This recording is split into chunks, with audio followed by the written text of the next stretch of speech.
हमारा चैनल आपको पसंद आए तो लाइक करें, कमेंट करें और सब्सक्राइब करना मत भूलें और बेल आइकन भी दबाएं।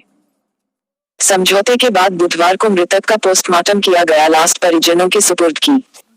सूरज वर्मा, सरदार शहर के वार्ड 27 में ट्रांसफार्मर पर बिजली का कार्य करने के लिए चढ़े मजदूर की बिजली का कट लगने से मौत होने के मामले में मंगलवार को सायं 7 बजे ठेकेदार से समझौता होने पर मृतक का पोस्टमार्टम हुआ और लाश परिजनों के सुपुर्द की गई। मामले के अनुसार मंगलवार को प्रातः 10:30 बजे युवक ट्रांसफार्मर पर काम करने के लिए चढ़ा था, जिससे कट लगने पर मौत हो गई थी। मौके पर पहुंची पुलिस ने शव को कब्जे में लेकर राजकीय अस्पताल की मोर्चरी में रखवाया। बिजली विभाग के अधिकारियों एवं ठेकेदार को मामले की जानकारी देकर लोगों ने अस्पताल बुलवाया। करीब 3 घंटे बीत जाने के बाद भी ठेकेदार नहीं आने पर लोग आक्रोशित हो गए एवं मृतक के परिवार को मुआवजा देने की मांग को लेकर अस्पताल के आगे एकत्रित लोगों ने अस्पताल के आगे धरना देकर बिजली विभाग एवं ठेकेदार के खिलाफ प्रदर्शन कर आक्रोश जताया। लोगों का कहना है कि वार्ड नंबर 38 निवासी चिरंजीलाल 21 पुत्र धर्मचंद रेगर संधा एंड कंपनी निजी कंपनी के ठेकेदार के अंतर्गत बिजली का कार्य शहर में कर रहा था। मंगलवार को वार्ड नंबर 27 में लगे ट्रांसफार्मर पर प्रातः 10:30 बजे का क्रिया करने के लिए बिजली की लाइन को बंद करवाकर ट्रांसफार्मर पर चढ़ा। ट्रांसफार्मर पर बिजली की लाइन चालू थी। बिजली विभाग द्वारा गलत लाइन काटने से मजदूर की ट्रांसफार्मर की हाई टेंशन लाइन का कट लगने से मजदूर की मौके पर ही मौत हो गई। मुआवजे की मांग को लेकर लोगों ने अधिकारियों को फोन किए। करीब 3 घंटे बीत जाने के बाद भी कोई सुनवाई नहीं होने पर लोगों ने अस्पताल के आगे धरना शुरू कर दिया। सूचना पर बिजली विभाग के अधिकारी अस्पताल के आगे आए। लोगों की अधिकारियों के साथ वार्ता चल रही है। जब तक मुआवजे की मांग नहीं मानी जाएगी तब तक मृतक के शव को नहीं लिया जाएगा। समझौते के बाद बुधवार को मृतक का पोस्टमार्टम किया गया, लाश परिजनों के सुपुर्द की कर दी गई। कड़ाके की सर्दी और कोहरे से जनजीवन अस्त व्यस्त। सूरज वर्मा, सरदार शहर। घना कोहरे के कारण वाहनों की गति मंद हुई। बुधवार को कड़कड़ाती सर्दी और घने कोहरे के कारण आमजन दिन भर परेशान रहा। शीतलहर के साथ कोहरे का आलम ऐसा था कि 10 फीट की दूरी पर भी कुछ दिखाई नहीं दे रहा। हाईवे पर एवं कस्बे में वाहन चालक वाहनों को चलाने में कठिनाई महसूस कर रहे थे। हाईवे पर बड़े वाहन साइडों में खड़े कर अलाव तपते हुए कोहरे के छुटने का इंतजार करते नजर आए। हाथ कपकपाने वाली ठंड के कारण व्यापारियों ने भी अपने प्रतिष्ठान देरी से खोले। सायं गांधी चौक में लगे मूंगफली के ठेलों पर गर्म मूंगफली लेने वालों की भीड़ लगी रही। अज्ञात वाहन की टक्कर से बाइक सवार घायल। सूरज वर्मा, सरदार शहर। मेगा हाईवे पर बुकलसर फंटा के पास एक अज्ञात वाहन ने बाइक को टक्कर मार दी, जिससे बाइक सवार घायल हो गया। घायल यूसुफ 46 पुत्र जीतू को राजकीय अस्पताल पहुंचाया गया, जहां चिकित्सकों ने प्राथमिक उपचार कर तुरंत चूरू रेफर कर दिया। मामले की पुलिस थाने में अभी तक कोई रिपोर्ट दर्ज नहीं हुई। चूरू 16 दिसंबर। कलेक्टरेट के पीछे निर्वाचन विभाग व्यय विभाग में सुजानगढ़ में विधानसभा के आगामी उपचुनाव के लिए ईवीएम व वीवीपीएटी मशीनों की प्रथम स्तरीय जांच संयुक्त मुख्य निर्वाचन अधिकारी नीतू राजेश्वर व जिला कलेक्टर प्रदीप के गावंडे व एसडीएम अभिषेक खन्ना ने की। प्रथम स्तरीय जांच अधिकारी जितेंद्र कुमार ने बताया कि संयुक्त मुख्य निर्वाचन अधिकारी व जिला निर्वाचन अधिकारी एफएलसी की संपूर्ण प्रक्रिया को देखा तथा अन्य व्यवस्थाओं से संतुष्ट हुए। आज विधानसभा उपचुनाव 2020 सुजानगढ़ के लिए ईवीएम मशीन के एफएलसी का कार्य यहाँ सुचारू रूप से कंटिन्यूस चल रहा है। इसके लिए मुख्य निर्वाचन अधिकारी की तरफ से संयुक्त निर्वाचन अधिकारी नीतू राजेश्वर मैडम और जिला निर्वाचन अधिकारी मलिक साहब सब यहाँ पर पहुँचे हैं और आकस्मिक निरीक्षण किया है। और निरीक्षण के दौरान जो भी यहाँ की व्यवस्थाएं हैं उससे वो काफ़ी संतुष्ट हैं। चूरू निर्वाचन विभाग में कोरोना महामारी को देखते हुए doctor BCMO doctor Hasan Gauri के नेतृत्व में डॉक्टर शशांक चौधरी ने 50 मतदान कार्मिकों की सैंपलिंग ली। डॉक्टर शशांक चौधरी ने बताया कि आमजन को भीड़ वाले क्षेत्र में मास्क लगाकर रखे, हाथों को सैनिटाइजर करता रहना चाहिए, जिससे इस बीमारी से बचा जा सके। घर में बुजुर्गों व बच्चों का ध्यान रखे। इस अवसर पर एलटी हनुमान सिंह चारण व अजीत चौहान आदि ने सैंपलिंग करवाने में सहयोग किया। हाँ बोलो। परसों की जांच में निर्वाचन विभाग में 2 कार्मिकों के पॉजिटिव आने के बाद डॉक्टर एहसान गौरी के निर्देशन में स्वास्थ्य विभाग द्वारा जांच की गई, जिसमें आज 50 सैंपल लिए गए हैं। इनकी रिपोर्ट कल आएगी। आपका नाम? मेरा नाम डॉक्टर शशांक चौधरी। चूरू 16 दिसंबर 20 चूरू मदीना मस्जिद के पास शहरी प्राथमिक स्वास्थ्य केंद्र वार्ड नंबर 1 द्वारा आउटपिच कैंप लगाया गया, जिसमें चिकित्सा स्वास्थ्य परामर्श एनसीडी स्क्रीनिंग सैकड़ों रोगियों की गई, जिसमें डॉक्टर सुमन धानिया ने रोगियों की जांच कर दवा दी। कैंप में आए सैकड़ों रोगियों को कांग्रेस नेता जमील चौहान ने कहा, मुख्यमंत्री अशोक गहलोत का यह संदेश मास्क लगाओ जीवन बचावो की पालना में अपनी टीम के साथ मास्क लगाए कोरोना महामारी के बचाव का संदेश दिया। इस अवसर पर पब्लिक हेल्थ मैनेजर बसंत व्यास, निरानी सहारण, कविता, महबूब अली और सामाजिक सेवी यूनुस खान, इकबाल रुकन खानी, दीपिका सोनी, रसीद सरकेल, गफार भाटी, महबूब मलावन, सलीम मोयल आदि ने कैंप में सहयोग कर अपनी सेवा दी। जिला स्तरीय बैंकिंग समन्वय के समीक्षा समिति की द्वितीय त्रिमाही बैठक संपन्न। चूरू 16 दिसंबर जिला स्तरीय बैंकिंग समन्वय के समीक्षा समिति की द्वितीय त्रिमाही बैठक का आयोजन जिला परिषद सीईओ रामस्वरूप चौहान की अध्यक्षता में हुई। अग्रणी जिला प्रबंधन एनके नागपाल द्वारा सितंबर माह तक की वार्षिक योजना की समीक्षा रिपोर्ट प्रस्तुत की। सदन द्वारा द्वितीय त्रिमाही तक की प्रगति पर संतोष व्यक्त किया गया। सीईओ रामस्वरूप चौहान ने सरकार द्वारा प्रायोजित योजना के तहत दिए जाने वाले लोन की प्रगति पर असंतोष व्यक्त किया। शीघ्रता से सभी आवेदन को निस्तारण करने का आदेश दिया। इस अवसर पर NABARD TDS Ganesh Meena, bank of Baroda Jhunjhunu क्षेत्र के डीआरएम सागरमल टेलर व सभी बैंकों से आए जिला समन्वयक व विभिन्न सरकारी विभागों के अधिकारी मौजूद थे। संघ ने सौंपा ज्ञापन। चूरू 16 दिसंबर अंबेडकर सेवारत चिकित्सक संघ जिला चूरू द्वारा चिकित्सा विभाग में चिकित्सकों की डीपीसी के संबंध में मुख्यमंत्री व चिकित्सा स्वास्थ्य मंत्री के नाम जिला कलेक्टर को ज्ञापन प्रेषित किया गया।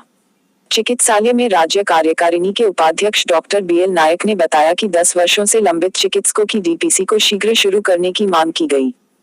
ज्ञापन में सचिव डॉक्टर भंवरलाल सरवा, जिला कार्यकारिणी के संरक्षक डॉक्टर जेपी माहिज, महासचिव डॉक्टर देवकरण खुराना, अध्यक्ष डॉक्टर ओपी धानिया व सचिव डॉक्टर सुरेंद्र सिंह गोया आदि ने जिला कलेक्टर को ज्ञापन सौंपा। अम्बेडकर सेवारत चिकित्सक संघ राजस्थान के निर्देश पर शाखा चूरू द्वारा राजस्थान में मेडिकल एंड हेल्थ डिपार्टमेंट में 2010-11 से कोई भी डीपीसी नहीं हो रही है। 10 साल से चिकित्सकों को पद का लाभ नहीं मिल रहा है, पद से जुड़े हुए अन्य लाभ नहीं मिल रहे हैं। तो इसमें 10 साल से हमारी डीपीसी नहीं होने से डॉक्टर्स में हताशा है। कोई किसी चीज़ की इंटरेस्ट पैदा नहीं हो रहा है, वो उसी पद पर बैठे हैं जो पहले 10 साल पहले पद पर बैठे थे। ऐसी परिस्थिति में डॉक्टरों में एक पद मिल जाए, उसको उसकी जिम्मेवारी मिल जाए, उससे उसको क्या है कि एक ऐसा एक कॉन्फिडेंस आएगा और एक लीगल वे में उसको यदि प्रमोशन से कोई पद मिलता है तो उससे सरकार में काम भी बढ़ेंगे और ये जो कोरोना जैसी महामारी है उसमें भी उसका फ़ायदा होगा। इसलिए हमारी सरकार से मांग है कि जो 10 साल से डीपीसी बंद पड़ी है उसको तत्काल प्रभाव से डीपीसी को शुरू करवाया जाए और जो सीनियर चिकित्सक हैं उनको उसके पद का लाभ दिया जाए। आपका नाम? Doctor BL Naik, vice president Ambedkar सेवारत चिकित्सक संघ राजस्थान।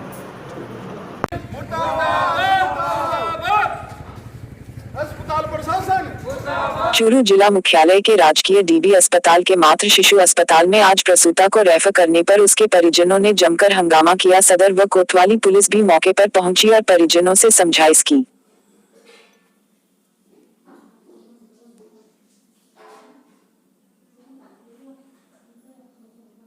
कल दोपहर में थेलासर गांव की नसरीन बानो को प्रसव के लिए मातृ शिशु अस्पताल में भर्ती करवाया गया। इसके बाद डॉक्टर पूजा गहलोत ने प्रसूता की सोनोग्राफी करवाई तो पता चला कि प्रसूता के पेट में बच्चा खत्म हो चुका है। प्रसूता नसरीन बानो के परिजनों का कहना है कि चिकित्सक डॉक्टर पूजा गहलोत ने कहा कि सामान्य प्रसव हो जाएगा, थोड़ा समय लगेगा, लेकिन 24 घंटे बाद आज अचानक उन्होंने प्रसूता को रेफर कर दिया। परिजनों में इस बात को लेकर आक्रोश है कि जब प्रसव सामान्य तरीके से यहाँ नहीं हो रहा था तो उन्हें 24 घंटे पहले ही रेफर कर देना चाहिए था। हालत गंभीर होने पर इन्होंने रेफर किया है, यह इनकी लापरवाही है। इसको लेकर उन्होंने हंगामा किया और डॉक्टर पूजा गहलोत को निलंबित करने की मांग करने लगे। जब हंगामा बढ़ गया तो अस्पताल अधीक्षक डॉक्टर एफएच गोरी भी अस्पताल पहुंचे और पुलिस जाब्ता भी अस्पताल पहुंच गया। अस्पताल अधीक्षक व पुलिस के द्वारा परिजनों से समझाइश की गई। इसके बाद परिजनों ने कहा कि वो डॉक्टर पूजा गहलोत के खिलाफ लापरवाही का मामला दर्ज करवाएंगे। वहीं अस्पताल के अधीक्षक डॉक्टर एफएच गोरी का कहना है कि चिकित्सकों ने सामान्य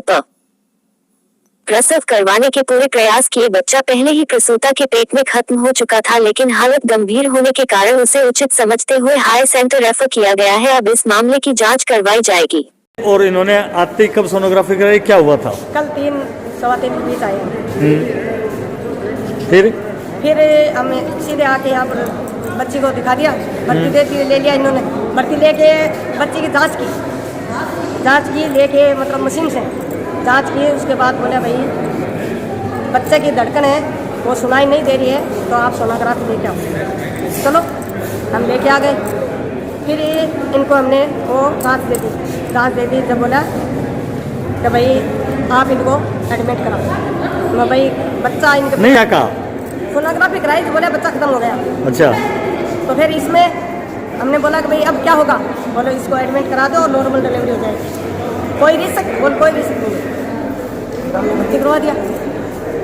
भर्ती करवाने के बाद में घंटा 2 घंटा के बाद में भाई बच्चे का पिता था, वो बोला कि भाई इनको पूछो कोई खतरा है तो हम और कहीं ला सकते हैं। बोले भाई यहाँ तो खतरा है नहीं इसमें। तो फिर आपने बात किया? अभी किया, कल 3 बजे के बाद से लेके अभी 1:30 बजे रेफर किया है।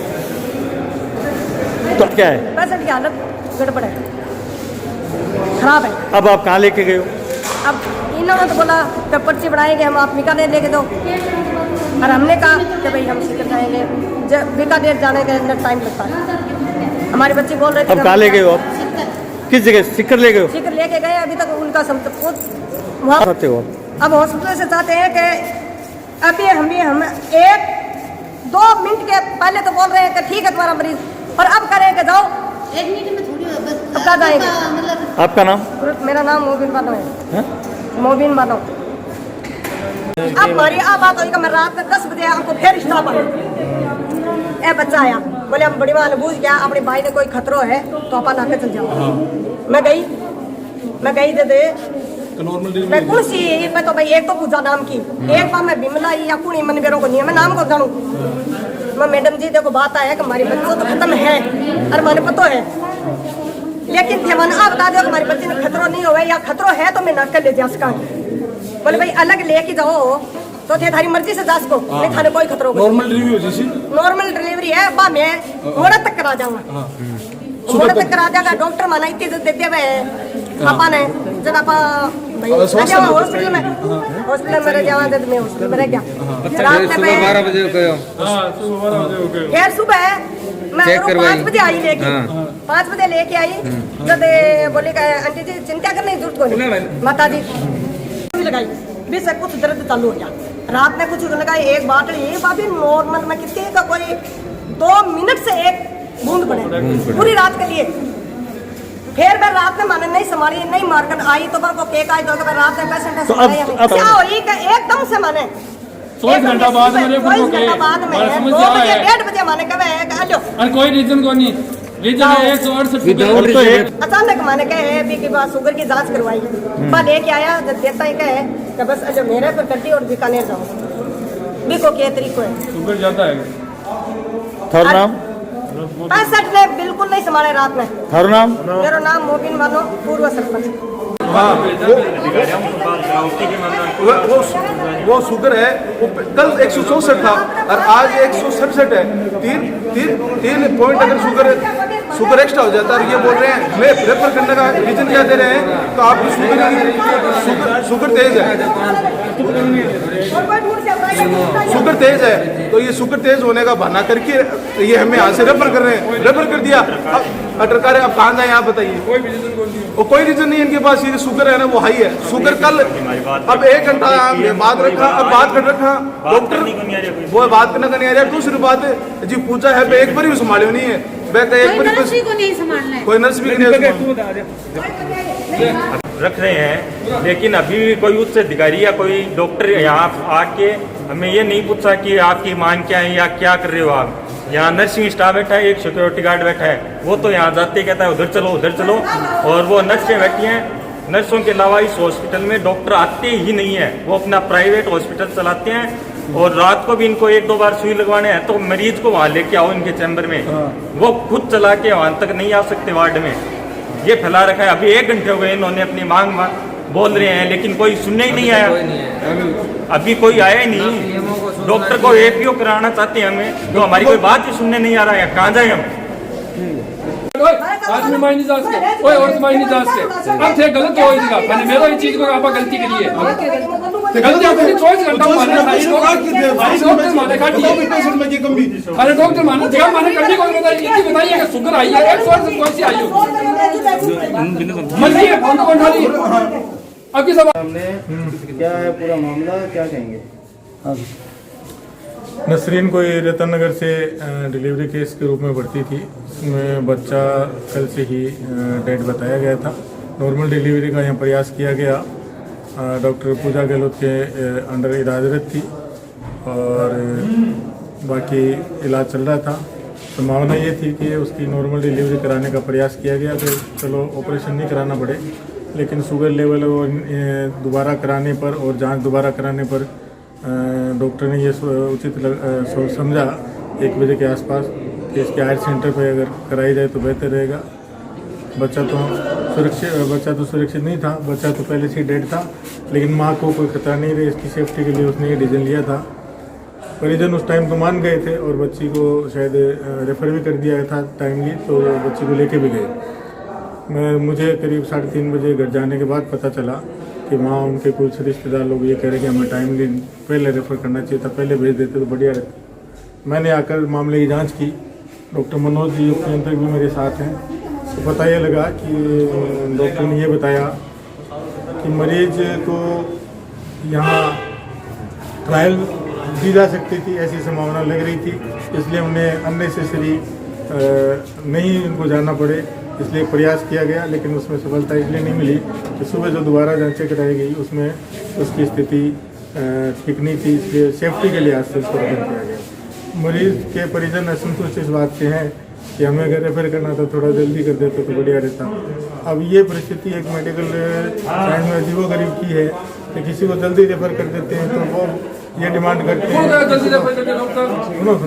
सुनो आपकी नहीं करा, आपकी नहीं करा, आपकी नहीं, सुन लो तो यार आप तो। और इनको इस बात की पीड़ा है कि हमें टाइमली अगर रेफर कर देते तो ये स्थिति नहीं होती। इसलिए मैं मामले की गंभीरता को देखते हुए इसकी उचित जांच करवाने के निर्देश दिए हैं। अपने अंतर्गत के निर्देशन में जांच कराई जा रही है। जो भी स्थिति है सामने आएगी उसके हिसाब से एक्शन लिया जाएगा। सर, परिजन डॉक्टर को एपीओ करने की और स्टाफ चूरू जिला मुख्यालय पर आज सर्किट हाउस से कलेक्ट्रेट तक आशा सहयोगिनियों ने अपनी मांगों को लेकर रैली निकाली व जिला कलेक्टर को ज्ञापन सौंपा है। आशा सहयोगिनी पिछले 1.5 माह से अपनी मांगों को लेकर कलेक्ट्रेट के सामने अनिश्चितकालीन धरने पर बैठी है। आज उन्होंने आक्रोश व्यक्त करते हुए सर्किट हाउस से कलेक्ट्रेट तक रैली निकाली है। उन्होंने कहा कि अगर उनकी मांगे नहीं मानी गई तो फिर वो सड़क पर चक्का जाम भी करेगी और भूख हड़ताल पर बैठेंगे। इनकी मांग है कि इन्हें स्थायी किया जाए, मानदेय बढ़ाया जाए तथा एक ही विभाग का कार्य करवाया जाए। उन्होंने बताया कि हमसे अभी कई विभागों का कार्य करवाया जाता है, मानदेय भी इनका काफी कम है। वर्षों से इन्हें स्थायी करने की मांग लंबित चल रही है। जब तक कि यह मांगे पूरी नहीं की जाएंगी इनका आंदोलन जारी रहेगा।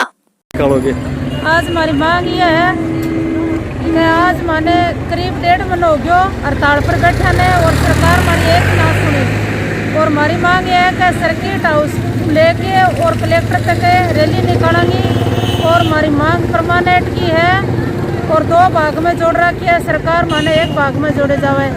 और तब तक नहीं हड़ताल पर रहेंगी, जब सरकार हमारी मांग पूरी न करे तब तक हड़ताल पर रहेंगी। 2 दिन में सरकार ने अगौता करती है कि भाई 2 दिन बाद में हमारी मांगे नहीं पूरी करी तो हम रोड जाम कराएंगे और भूख हड़ताल पर उतराएंगे। और नाम कौशल्या ढाका, जिला चूरू और जिला अध्यक्ष।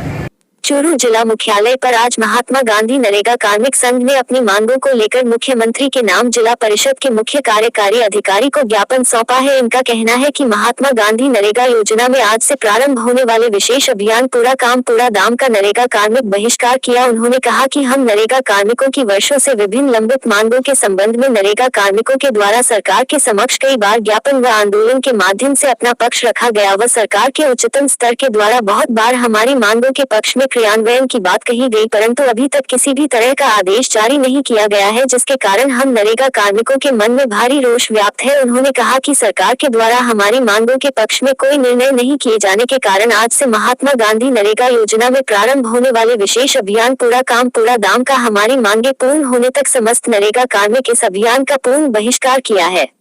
आज हम श्रीमान आयुक्त महोदय EGS और मुख्यमंत्री महोदय और मुख्य सचिव महोदय राजस्थान सरकार को ज्ञापन देने के लिए इकट्ठा हुए हैं। नरेगा योजना के अंदर आज 16 दिसंबर से एक अभियान शुरू किया है, पूरा काम पूरा दाम। उसको बहिष्कार के संबंध में हम इकट्ठा हुए हैं। हमारा सरकार से ये कहना है कि पहले भी हमारे कार्यकारिणी ने सरकार से वार्ता की है। उन्होंने समय समय पर यह कहा है कि आपकी जायज़ मांगों को पूरा कर लिया जाएगा, लेकिन सिर्फ बातें ही हुई है।